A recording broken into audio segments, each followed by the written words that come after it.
মাত্র ১৪ টেস্টে নেতৃত্ব দিয়ে ৪টা ম্যাচ জিতেছিলেন নাজমুল হোসেন শান্ত। সংখ্যাতত্ত্বের হিসেবে তাকে বানিয়েছিল দেশের দ্বিতীয় সফলতম অধিনায়ক। তবে বিসিবির ৩ ফরম্যাটে ৩ অধিনায়ক নীতিতে নিজে থেকেই নেতৃত্ব ছাড়েন। তখন থেকেই শূন্য টেস্ট অধিনায়কের আসন।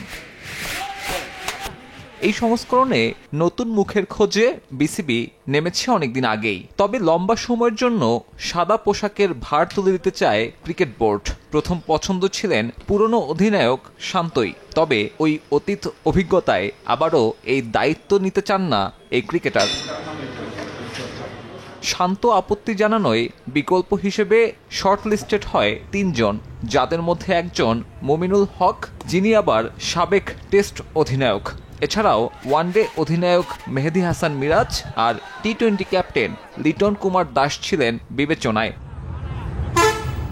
মুমিনুলের ব্যক্তিগত পারফরমেন্স আর মিরাজের ওয়ানডে অধিনায়কত্ব সন্তোষজনক না হওয়ায় লিটনের সম্ভাবনাই বেড়েছে সবচেয়ে বেশি, যেখানে যোগ হয়েছে তার টি-20 ক্যাপ্টেন্সির পরিসংখ্যানটাও। ড্রেসিং রুমে নিয়ন্ত্রণ আর টেস্টে তার ফর্ম আশাবাদী করে ক্রিকেট বোর্ডকে। লিটন নিজেও জানায়, টেস্ট অধিনায়কত্বের প্রস্তাব পেলে রাজি না হবার কোনো কারণ নেই। তারা যদি মনে করে যোগ্য, অবশ্যই তারা আমার সাথে কনভারসেশন করবে, দেখা যাক তারপরে ডিসিশনটা কি হয়। আর অবশ্যই অ্যাজ এ প্লেয়ার হিসেবে যখন আপনি খেলবেন টেস্ট ক্রিকেটে ক্যাপ্টেনশিপ, এটা অনেক বড় একটা পাওয়া। আমার মনে হয় না কেউ না করবে না, বাট তাদের পক্ষ থেকে কোনো কিছু আসে না। আনুষ্ঠানিক ঘোষণা না আসলেও ভেতরের খবর, লিটনকে অধিনায়কত্ব দেওয়ার ব্যাপারে সিদ্ধান্ত নিয়ে ফেলেছে ক্রিকেট বোর্ড।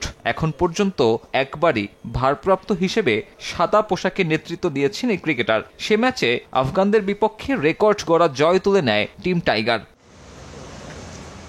উইন্ডিজ সিরিজ চলমান থাকায় কিছুটা সময় নিচ্ছে বিসিবি।